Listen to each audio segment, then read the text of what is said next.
You are listening to Art Destinations, a podcast where we host fortnightly conversations with artists and thinkers living and or working on islands to see how these unique places shape imaginations. This season is set in Lutruwita, Tasmania, following on from our Venice series. Hello, my name is Sarah Rhodes, an artist based in Lutruwita. This week, we are in conversation with the wonderful painter and printmaker Raymond Arnold, who has lived in Queenstown on Tasmania's west coast since the late 1990s with his partner Helena Demczuk and their 4 whippets. The conversation naturally shaped itself into 2 main themes, environmental activism and his art practice, so we have divided his podcast into 2 35-minute parts. In part 1, which you are listening to now, Raymond explains his involvement in the Franklin Dam blockade, where the who's who of Tasmanian art jumped on a bus to protest against the damming of one of Tasmania's last wild rivers and were among 1,300 arrested. This formative experience gave Raymond an intimate understanding of Tasmania as a social, political and environmental battleground.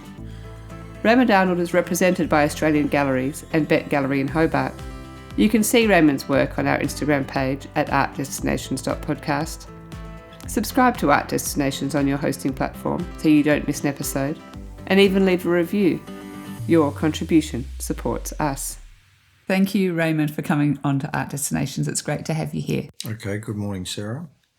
I'd just like to acknowledge that this podcast actually was inspired by you. I went to a residency in Sicily, and I went to a little town on Mount Etna called Lingua, and it's a town built on the lava flows of the Black Rock. And Alfio Puglisi, who's doing the podcast with me, it runs a residency program there.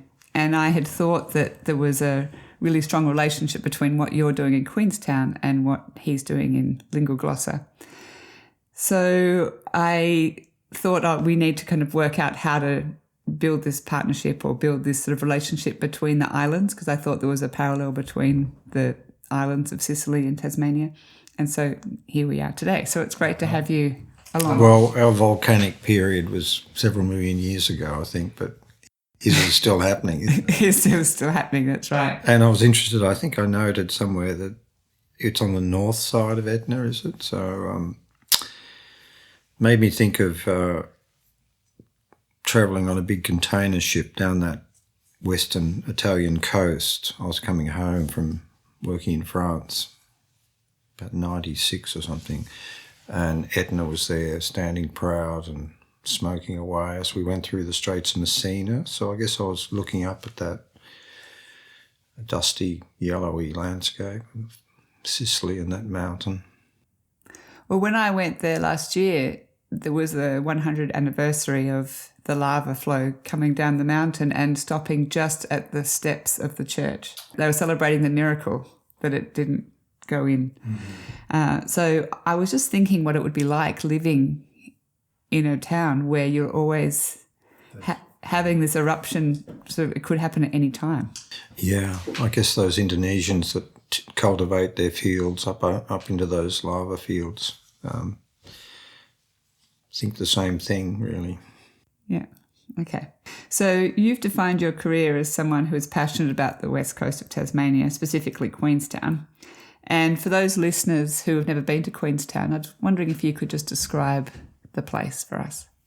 Yeah, it's a valley, essentially, surrounded by quite interesting big mountain peaks, certainly in terms of Australia's scale of mountains. They've got a real substance. It's part of the Mount Reid volcanics. Mount Reid is one of those nearby mountains and always figures in the weather reports as just about having the most rain that you'd ever get in Tasmania.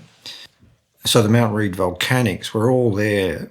We're all living there now because of this sort of incredibly ancient geological story of these rich mineralised belts that are characterised or summarised by this Mount Reid volcanic name.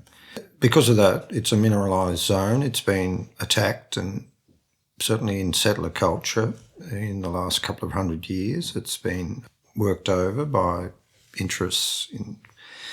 But before that, obviously, the Indigenous world flowed through those areas, and we know they walked the coast for millennia, really. The great middens that stand along that west coast testify to that. We think we also know that elements of the inland were not exploited, but certainly taken up by the Indigenous, the ochre quarries here and there, that rich ochre beds, that they were traded. And then there's a really interesting phenomenon of an area just south of Queenstown, just south in the next valley actually, where there was an enormous meteor strike, again in ancient times, and it resulted in the local landscape or rock becoming glacified in a way through this impact, and it's become known as Darwin glass,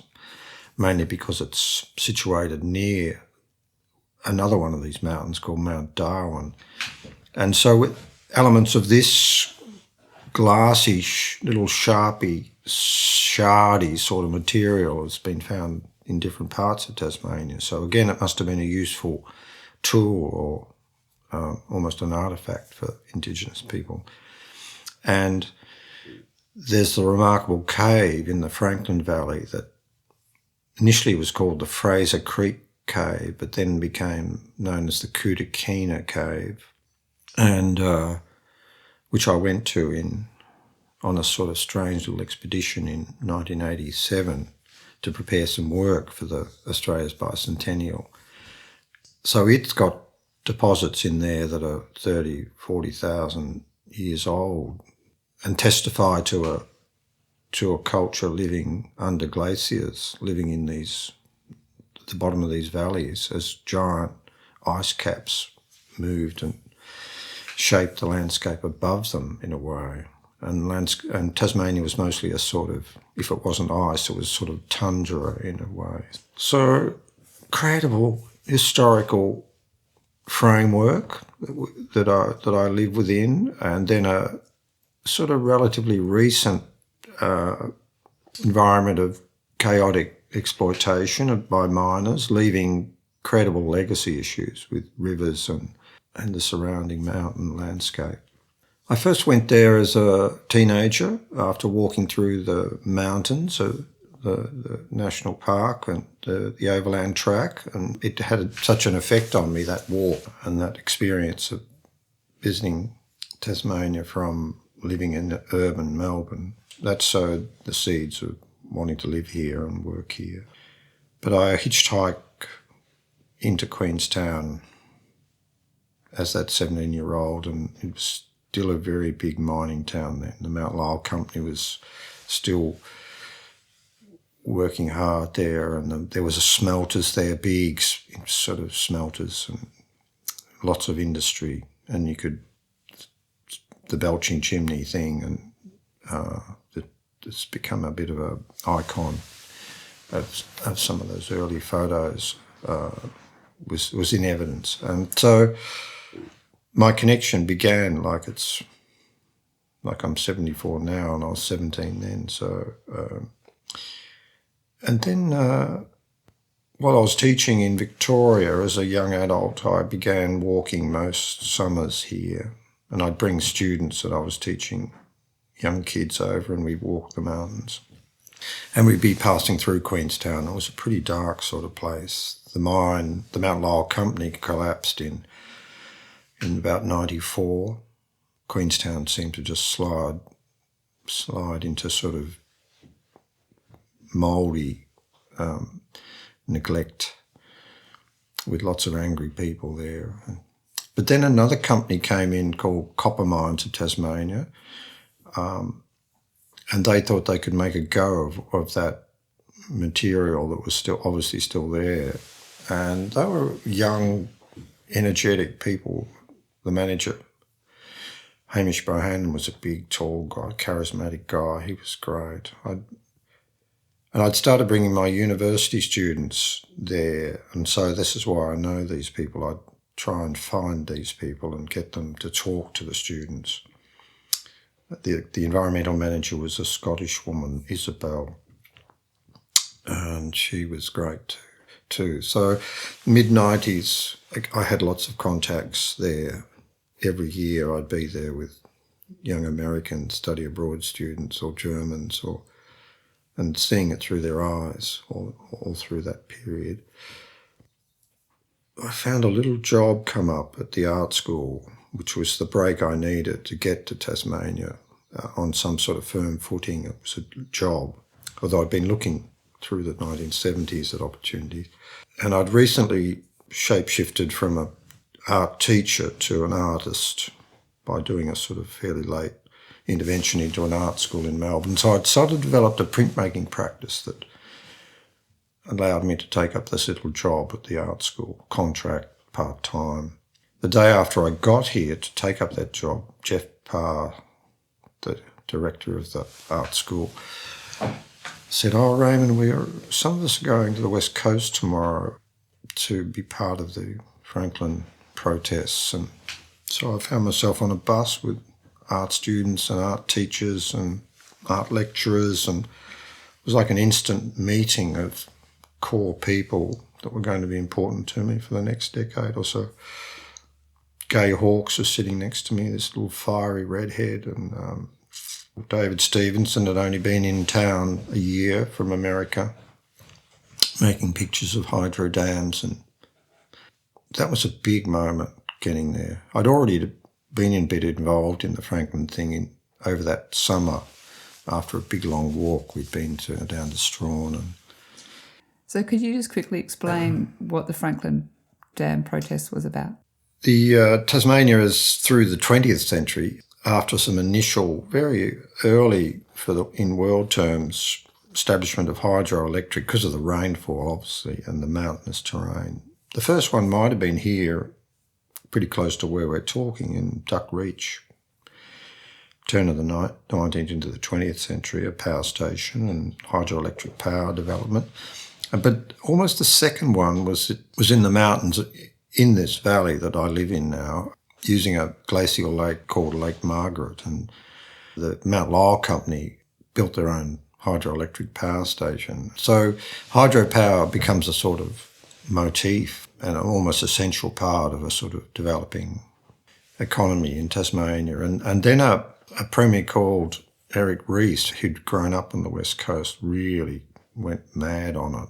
And there were some big schemes through the mid-20th century, Tarraleer and quite famously and really interestingly, a lot of post-war migrant labour built a lot of it. So it had a sort of heroic dimension to it, certainly at that time.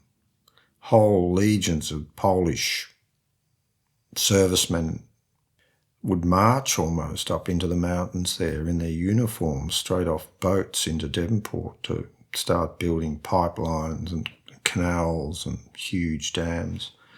Richard Flanagan's wonderful book, One Hand Clapping, is a bit about that.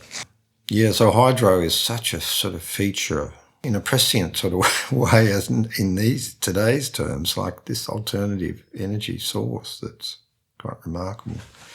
But hydro became a sort of almost like a state within a state, the power unto themselves. Governments didn't really matter, they could do what they like. And Pedder was the first casualty of that rampant vision of almost Soviet vision of Soviets destroyed one of the biggest freshwater lakes in the world by draining it, essentially. Yeah, the hydro just went mad, I think. And so Pedder was the first casualty, and that sort of created obviously a bit of a backlash that still ripples today through various campaigns. But then the Franklin came along, and the Franklin is a river in southwest Tasmania that sort of drains these big mountain forested valleys that really have been uninhabited in a sense, certainly through the last several centuries, apart from a few miners or isolates. And the hydro had their eyes on it after they'd sort of been so successful at damming just about every other wild river, certainly across the north of the state, the Forth and the Mersey, big schemes in the post-war period. And then the Franklin was in the gun, and there was such turmoil around it, this argy-bargy between this hydro power and the vested interests around that, and the parliament of the people. And the parliament couldn't survive that turmoil. It was sort of one leader after another. And then it sort of settled down around a guy called Robin Gray, who was from Launceston, I think. And the fight was on then. So I was in Melbourne when it first began. I became aware of it in the late 70s. I joined a local group, really, in Oakley, started printing things that would publicise this issue. So it was the predominant sort of political issue, environmental issue, and through the auspices of the Wilderness Society and the great Bob Brown sort of figure, there was much more pushback this time after the Pedder disaster. And slowly the campaign sort of got built in a really productive way. And then we got caught up in it, or jumped into it in 1983. So we should skip ahead to actually what was involved in that protest, because there were a lot of people who got arrested. And whenever you meet someone who was involved, there was, and then I know your role in Queenstown with, keeping watch, and I'd love to hear a couple of stories. Yeah, I think there were about 1,300 arrested in the end, because direct action and protests like that, it wasn't a new form, but certainly in Australia and Tasmania, that pushback had grown into something really effective. In that summer, before I came to get the job, I ended up in Strahan as part of a camp, Greeny Acres it was called. If you weren't in the camp, you were a little bit vulnerable. People were beaten up in the street. Bob Brown was hit with a bloody crowbar at some stage. So we're in the camp. I was helping build the camp for a while. I didn't want to go upriver. Up into the Franklin was sort of the front line of it all, where they were going to build the dam. And so the Wilderness Society trained you up. You spent some time in this Greeny Acres after you'd arrived. Mostly young people, I suppose, like me in their 20s or 30s or whatever, but not exclusively. The English botanist, film personality David Bellamy was there at one point talking to us, and other people like him. They asked for somebody to spend some time at night up near Queenstown on the road to Strahan, because in the few days before that, the Hydro managed to get this huge bulldozer that they were going to use upriver through to the Strahan Wharf without much trouble. And we thought we needed to sort of resist that a bit to stop this destructive machinery getting there. So I was an early lookout for a couple of nights up there, sitting all night. I just saw an etching I made about it yesterday. It's been donated to the museum. It was quite strange to see my 30-something-year-old self standing there in the night. So there were things like that. But then, as I said, I came to live, and within a day or two, I'm over there again with all these other artists. Artists for Wilderness, I think, was one of the banners. The students had made all these fantastic banners. And we marched up the road, the Crotty Road that was being built. Locals were screaming abuse at us, lined up along the side of the road. Big trucks were sort of revving, trying to sort of threaten us with. But the police were there, so we were sort of caught between these two groups in a way. And slowly we were all taken away one by one and photographed with a Polaroid camera with the arresting officer, which was, I wonder where all those incredible photographs. That would be a great exhibition, wouldn't it? Wouldn't that be incredible? Yeah. The who's who of Tasmania. Exactly. The millionaire Claudio Corso, the heads of Australian opera he was, and with that credible Marilla property and running silk and textiles. What a man he was. He was there with his wife. He'd be in one of those Polaroids. Anyway, we were put on then on a sort of blue bus and taken back down and locked up behind a big fence in the Queenstown police station, which I walk past fairly regularly now, and think of us all sitting there in the dirt and the dust. And I was sitting next to wonderful painter that worked at the art school called Lutruwita. I think he's still alive in Melbourne somewhere. And people were throwing things over the fence at us, eggs and just general rubbish. And we were there for all hours and hours in the sort of heat. And slowly people were pulled out and taken over to the courthouse. But there were so many that day. It was sort of a day of action or something. I can't remember how it was phrased. It might have been about the 1st of March or something, 1983. And slowly they were being processed by the court, being issued with a fine, or if you weren't going to pay the fine, you were put on another bus in the end and taken to Risdon Prison or something. But the whole thing broke down by about midnight that day. It all collapsed. So we're all just issued with a sort of photocopied letter thing. Then we could get on our own bus and get home. It was an incredible time. Incredible. Really special thing to be part of. Yeah, in retrospect, in the middle of it, a strange thing. I'd never done anything like that before, and never again have I done that. But some people, a lot did go to, into Risdon. So, paid a price, big price. There are people sitting up on the Tarkine at different times. An MMG, the big mining company in Rosebery, are proposing a huge new tailings dam to get their mine later into the 21st century. There's some pushback on that. So the forestry is still going on. There are lots of sort of actions and things out there. So for me, Queenstown has that, like I saw it then. I saw a community under threat, or they perceived a threat, and I'd come in and sort of played up there and then left. It was a relatively easy thing to do. And in the back of my mind, going back to live there was partly a way of recompensing, or going back to put something into the community. That's a sort of high-minded sort of thought, but partly drove in a tiny way my move to live there, instead of just coming in and going out and disrupting, and then all that time ago. But as I said before, I was there, then I was locked into it, and the art school job finished, that little tiny job, so I was being supported by my partner in Hobart. I was working in my studio in the Artist Cooperative Chameleon, which was a great experience for me, working with others with sort of common aims and developing a sort of project in the early days of an art scene, I suppose, a contemporary art scene in Hobart.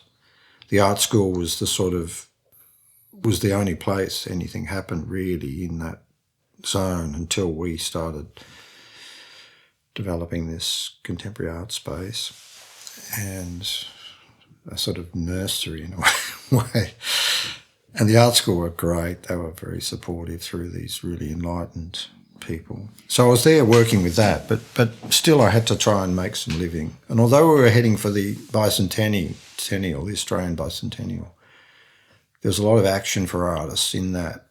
There was work for different things, exhibitions. And as I said before, I went to search out this Kutukina cave as part of a bicentennial art project. You're either in it or you were saying, no, what are we celebrating here? 200 years of sort of settler culture or something, or you saw it as a sort of forum to say something about all that. There was that question was always there, how to deal with that. So very busy time in that sense, but, certainly to try and live through that time. I realised I had to maybe do some sort of project each year, and I got some artist in residence jobs, and one of them was in this mining town called Savage River in the west coast.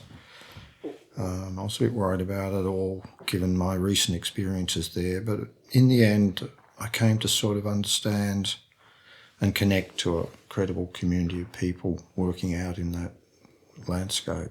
And I think I live in Queenstown and that valley, that polluted valley, because of that. Okay. So in Savage River and in Queenstown, there's obviously, different groups of people with different opinions. Is that driven by industry and artists and, not having the same, I guess, values probably, or the way they can see that, how they generate income, or, why is there so much tension in the town? Yeah, I think it's a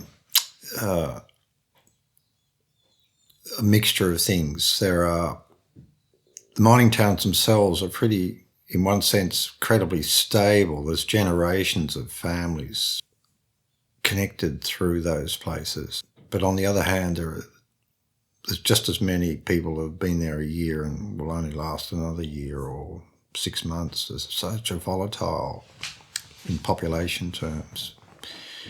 And increasingly it's about people not even living there. They drive in the DIDO thing. They live up the coast or so. So it's a sort of, the interests are constantly under tension because of these layers of generations of people with great hearts and great connections to story, and can see a lineage back to somebody in 1890 or something like that. And then other people who just have a week's lot of food in their car, all frozen or something, and they drive in to a little cubby and work their guts out, 12-hour shifts for a week, and then head home to family or whatever. The modern economy of like capitalism in a way around minerals, and in a way it's a backwater. They're backwaters as well. People get caught in these eddies that these towns become in a way. There's nowhere else for them. Quite often they're unhealthy, big smoking rates, alcoholism.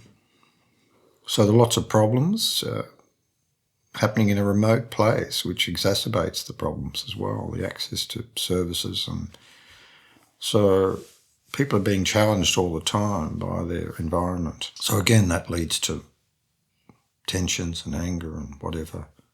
But since we've been living there, Queenstown was pretty heavy when we went to live there.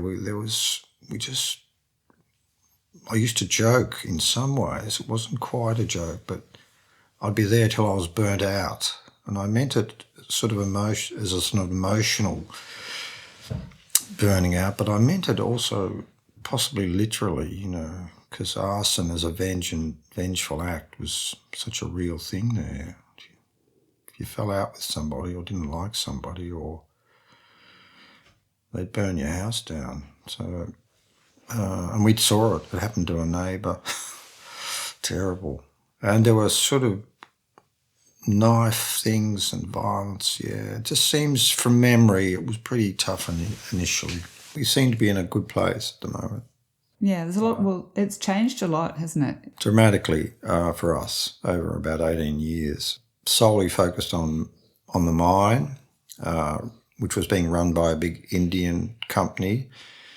There'd be women in saris in the main street. My partner, Helena, would be meeting these women and making portraits of them, beautiful series of portraits. But the mine has been closed for a decade now, and a lot of the miners left, went off to Western Australia, or some went to China, one went to the Sinai Desert, wherever there's a mine there somewhere.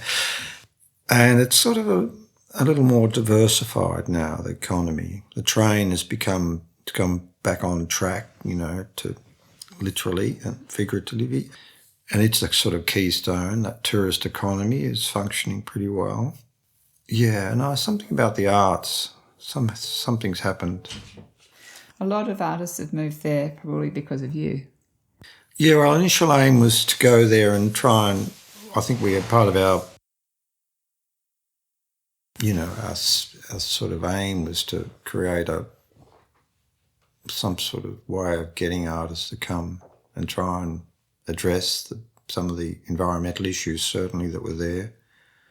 And to some extent, they're addressing some of the social issues too, which I hadn't quite anticipated. But certainly environmentally, right up front we were saying, let's establish something that we can pull people there to sort of look at it. There might be some solutions or some ways of looking at this material, and it's amazingly it's happened. And almost not by having a sort of strategic plan, like a 5-year plan, just by having some general feeling and ambitions around things. And then a little miracle of we're involved with a community group running something called Project Queenstown, which had some strange little slogan like looking into the future through our past or something. And it was a community development organisation coming out of that those are local allegiances and families that were looking after themselves, so there's always had to do over in the West.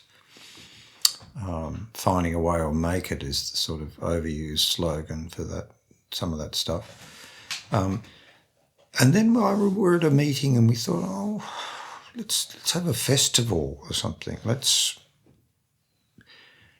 There are different sort of issues we can look at. Certainly the centenary of the terrible mining disaster was coming up in 2012, so we thought we could hang it on that initially.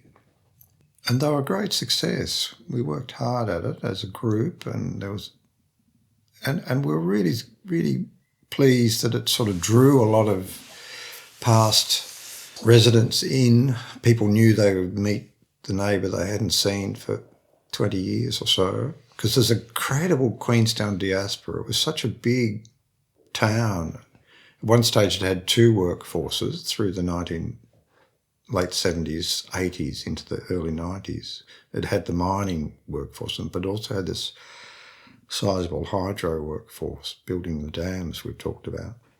So it was pretty... And so you can be at a checkout in Hobart at Bunnings and the woman asks you what you're doing today. I'm going back home to Queenstown. Oh, I used to live there once. You get that so often, that Queenstown connection. So some of our early festivals sort of pulled in that diaspora in a big way. They were a great success. And then it became a bit more focused on the arts through the Unconformity project. Helena and I had done a project we called the Unconformity as part of one of the early festivals where we brought 4 artists into the town to work on different things. So we had the Unconformity, and then somehow Travis thought, let's go with the Unconformity. So that began, and it's been a remarkable thing, been big phenomena. We were trying to establish a geopark. This was our first sort of kite flying thing, about 2007 or so. We worked hard on the idea of a geopark, this sort of celebration of a sort of geological landscape. It's a UNESCO project, and there are about 58 of them around the world. And we thought that would be quite comfortable sitting cheek by jowl with the UNESCO World Heritage Area, which represents about 1/3 of the Tasmanian landmass. We'd be right on the edge of that. So Travis and I and some others worked hard on that for a few years till we were completely sort of clobbered by various vested interests, mining and whatever. I think because it had the park word in it. The park word was just the anathema to some factions. And then Travis resurfaces after doing a Churchill Fellowship looking at geoparks around the world. He gets a sort of world view into his big head, and that's where it really took off. Once he came back from that, I think, that's my feeling. He could see it all, how unique this place was, how it could relate to a world sort of scape in a way, and the opportunities out there. Then he got on with it, and it was remarkable. COVID completely flattened it, and he was lucky he just managed to get through that and run one more, and then he ran out of steam, and we've got a whole new sort of regime there, just arrive with all their new energy, and it's going to be great. Yeah, Lauren Cronmeyer is going to be. She's got a big vision, so that'll be great. Wow. Yeah. Thank you for listening to this first part of the 2-part series with Raymond Arnold. Next Tuesday, we will release part 2, where Raymond talks more specifically about his art practice.